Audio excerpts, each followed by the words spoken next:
نحمدہ و نصلی علی رسول الکریم اما بعد اعوذ باللہ من الشیطان الرجیم بسم اللہ الرحمن الرحیم قل ھذہ سبیلی ادعو الی اللہ علی بصیرۃ انا ومن اتبعنی وسبحان اللہ وما انا من المشرکین وما ارسلنا من قبلک الا رجالا نوحی الیہم من اہل القری افلم یسیروا فی الارض فینظروا کیف کان عاقبۃ الذین من قبلہم ولدار الآخرۃ خیر للذین اتقوا افلا تعقلون حتی اذا استیأس الرسل وظنوا انہم قد کذبوا جاءہم نصرنا فنجی من نشاء ولا يرد بأسنا عن القوم المجرمين لقد كان في قصصهم عبرة لأولي الألباب ما كان حديثا يفترى ولكن تصديق الذي بين يديه وتفصيل كل شيء وهدى ورحمة لقوم يؤمنون۔ ابھی آپ نے سورہ یوسف کی آیت 108 سے 111 کی تلاوت سماعت فرمائی۔ ان آیتوں کا ترجمہ اور تفسیر اس طرح ہے: قل ھذہ سبیلی ادعو الی اللہ علی بصیرۃ انا ومن اتبعنی وسبحان اللہ وما انا من المشرکین۔ آیت 108 ترجمہ: آپ فرما دیں کہ یہی تو میری راہ ہے، میں اور میرے ماننے والے پورے یقین و اعتماد کے ساتھ اللہ کی دعوت دے رہے ہیں۔ اللہ پاک ہے اور میں شرک کرنے والوں میں سے نہیں ہوں۔ یہ ترجمہ تھا سورہ یوسف کی آیت 108 کا۔ تفسیر: انبیاء توحید پھیلانے کے لیے ہی بھیجے گئے، رحمت للعالمین جنوں اور انسانوں کے رسول ہیں۔ اللہ کا آپ کو حکم ہے کہ آپ لوگوں سے فرما دیں کہ میرا طریقہ اور میری سنت یہ ہے کہ میں توحید کا ڈنکا بجاتا رہوں اور ہم مسلمان مضبوط دلائل کے ساتھ پورے یقین و شوق سے دنیا کو پیغام توحید دیتے رہیں، اللہ کی عظمت و پاکی بیان کرتے رہیں اور لوگوں کو سمجھاتے رہیں کہ اللہ شریک و سہیم سے اور نظیر و مثال سے بری ہے۔ نہ وہ صاحب اولاد ہے، نہ بیوی والا اور نہ ماں باپ والا، اسی طرح اس کا کوئی وزیر و مشیر بھی نہیں۔ اللہ بڑی برکت والا ہے اور ہر عیب و کمی سے پاک ہے۔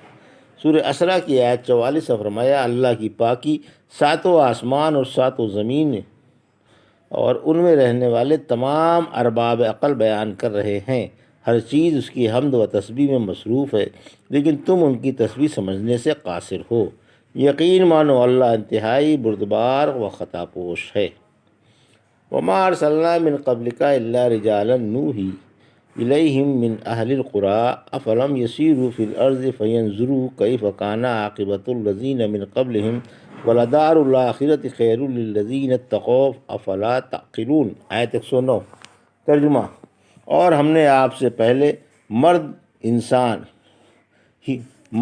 انسان کو ہی رسول بنا کر بھیجا جن پر ہم وحی بھیجتے تھے۔ کیا ان مشرکوں نے دنیا میں چل پھر کر یہ نہیں دیکھا کہ ان سے پہلوں کا کیسا عبرتناک انجام ہوا؟ واقعی اللہ سے ڈرنے والوں کے لیے آخرت کا گھر بہت ہی بہتر ہے۔ کیا پھر بھی تم عقل سے کام نہیں لیتے؟ یہ ترجمہ تھا آیت 109 کا۔ تفسیر: ہر نبی مرد تھا، یعنی اللہ نے دنیا والوں کی ہدایت کے لیے انسانوں میں سے مرد ہی کو رسول بنا کر مبعوث فرمایا، یعنی نہ تو فرشتے کو یہ منصب عطا کیا اور نہ جن کو اور نہ عورتوں کو۔ پس جو عورتوں کی نبوت کے قائل ہیں وہ غلطی پر ہیں۔ نبی بشر ہی تھے، فرشتے نہیں تھے۔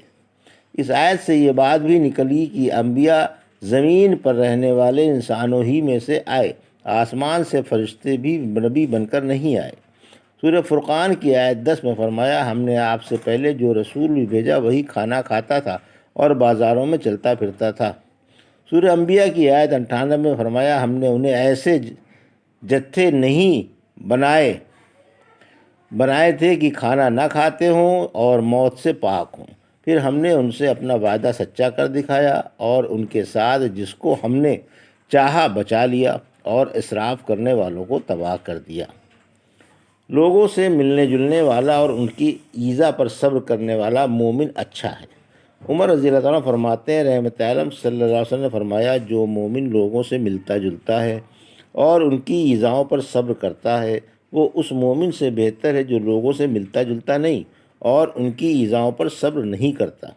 پھر فرمایا کہ اے ہمارے پیارے نبی، آپ کو نہ ماننے والوں نے دنیا نہیں دیکھی کہ انہیں معلوم ہو جاتا کہ ان سے پہلے رسولوں کو جھٹلانے والی قوموں کا کسی قدر خوفناک انجام ہوا اور اللہ نے انہیں کیسے کیسے عذاب سے ہلاک کیا۔ آج کے کافروں کا بھی یہی انجام ہونا ہے۔ سورہ حج کی آیت 46 میں فرمایا کہ انہوں نے دنیا نہیں دیکھی کہ ان کے دلوں میں سمجھ پیدا ہوتی اور کانوں میں سماعت آتی۔ ہاں آنکھیں اندھی نہیں ہوتی بلکہ سینوں والے دل اندھے ہو جاتے ہیں۔ اگر یہ لوگ تباہ شدہ قوموں کے حالات سے آگاہ ہوتے تو انہیں یقین ہو جاتا کہ اللہ کتنی بے ایمان قوموں کو ہلاک کر چکا ہے اور ایمان والوں کو بچا چکا ہے۔ اول سے آخر تک اپنی مخلوق میں اس کا یہی طریقہ رہا ہے۔ پھر فرمایا کہ تقوی والوں کے لیے آخرت کا گھر کہیں بہتر ہے۔ جس طرح ہم نے دنیا میں ایمان والوں کو اپنے عذابوں سے بچا لیا، اسی طرح آخرت میں ہم نے ان کے لیے نجات لکھ لی ہے جو دنیا کی نجات سے بہت ہی بڑھ کر ہے۔ سورہ عاد کی آیت 51-52 نے فرمایا، بلا شبہ ہم اپنے رسولوں کی اور ایمان والوں کی دنیا میں بھی مدد کرتے ہیں اور اس دن بھی کریں گے جس دن گواہ کھڑے ہوں گے، جس دن کوئی ہیلا بہانہ ظالموں کے کام نہیں آئے گا۔ انہی پر تھوتو ہوگی اور انہی کے لیے برا گھر ہوگا۔ پھر فرمایا، ذرا ہوش کے ناخون لو، آنکھیں کھولو، جاگ جاؤ اور عقل و ہوش سے کام لے کر انبیاء کی باتیں مان لو اور موحد بن جاؤ۔ حتیٰ اذا استیأس الرسل وظنوا انہم قد کذبوا جاءہم نصرنا فنجی من نشاء ولا یرد بأسنا عن القوم المجرمین، آیت 110۔ حتیٰ کہ جب پیغمبروں نے آس توڑ دی اور یہ گمان کر لیا کہ انہیں جھوٹا کہا گیا تو ان کے پاس ہماری امداد پہنچ گئی اور ہم نے جسے چاہا بچا لیا اور ہمارا عذاب مجرموں سے ہٹایا نہیں جا سکتا۔ یہ ترجمہ تھا آیت 110 کا۔ تفسیر: انبیاء کی امداد عین وقت پر ہوتی ہے۔ انبیاء پر اللہ کی مدد برمحل اترتی ہے جب وہ چاروں طرف سے گھر کر تنگ آ جاتے ہیں اور ان کی نگاہیں اللہ کی رحمت پر لگ جاتی ہیں تو عین وقت پر اللہ کی رحمت اتر آتی ہے۔ سورہ بقرہ کی آیت 214 میں فرمایا، اور انہیں اس قدر جھنجھوڑا گیا کہ رسول اور ایمان والے چیخ پڑے کہ اللہ کی مدد کب آئے گی؟ دیکھو اللہ کی مدد پاس ہی آ پہنچی۔ حضرت عائشہ صدیقہ رضی اللہ تعالیٰ فرماتی ہیں کہ رحمت عالم صلی اللہ علیہ وسلم کو حق تعالیٰ کے وعدوں پر پورا یقین و بھروسہ تھا، سب پورے ہو کر ہی رہیں گے، کسی حالت میں بھی تادم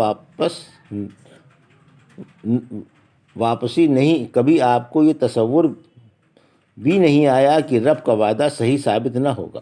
البتہ نبیوں پر مصائب آتے رہے اور آزمائشوں کی اس قدر فراوانی ہوئی کہ ان کے دلوں میں بھی یہ بات کھٹکنے لگی کہ کہیں ہمارے عقیدت مند ہم سے بدگمان نہ ہو جائیں اور دل ہی دل میں جھٹلا نہ رہے ہوں۔ لقد کان فی قصصہم عبرۃ لأولی الالباب ما کان حدیثا یفتری ولکن تصدیق الذی بین یدیہ وتفصیل کل شیء وہدی ورحمۃ لقوم یؤمنون، آیت 111۔ ترجمہ: واقعی ان کے واقعات میں عقل والوں کے لیے بڑی بھاری نصیحت ہے۔ یہ قرآن کوئی گڑھی ہوئی بات نہیں بلکہ یہ اپنے سے پہلی کتابوں کو سچا بتاتا ہے اور ہر چیز کو تفصیل سے بیان کرنے والا ہے اور ایمان والوں کے لیے ہدایت و رحمت ہے۔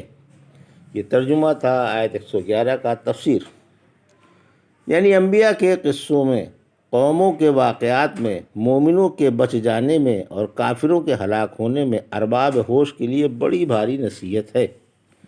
قرآن گڑھا نہیں جا سکتا۔ پھر فرمایا، اس قرآن کی یہ شان نہیں کہ کوئی اسے گڑھ کر لے آئے، بلکہ یہ اللہ کی کتاب ہے جو تمام پہلی آسمانی کتابوں کی تصدیق کرتی ہے، ان کے صحیح کو غلط سے، حلال کو حرام سے اور سچ کو جھوٹ سے علیحدہ کرتی ہے، تحریف کو چھانٹ دیتی ہے، منسوخ احکام بیان کرتی ہے، ہر چیز پر تفصیلی روشنی ڈالتی ہے اور اس میں فرائض و درجات کی، مستحب و مباح کی، حلال و حرام کی، ظاہری اور باطنی خبروں کی، اللہ اسماء و صفات کی اور اللہ کے بے نظیر و بے مثال ہونے کی سب کی تفصیل ہے۔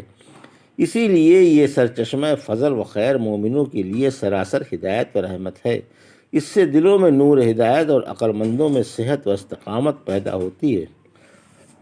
ہم بھی اپنے عظیم معبود کے سامنے دست سوال دراز کرتے ہیں کہ وہ ہمیں بھی دنیا اور آخرت میں انہیں سعادت مند انسانوں میں شامل فرمائے، اور قیامت والے دن جب بہت سے لوگوں کے چہرے درخشاں ہوں گے اور بہت سے چہروں پر کالک چھا رہی ہوگی، اللہ ہمیں بھی اپنے پاک اور نورانی بندوں میں شامل فرما کر سرخ روی سے مالا مال فرمائے۔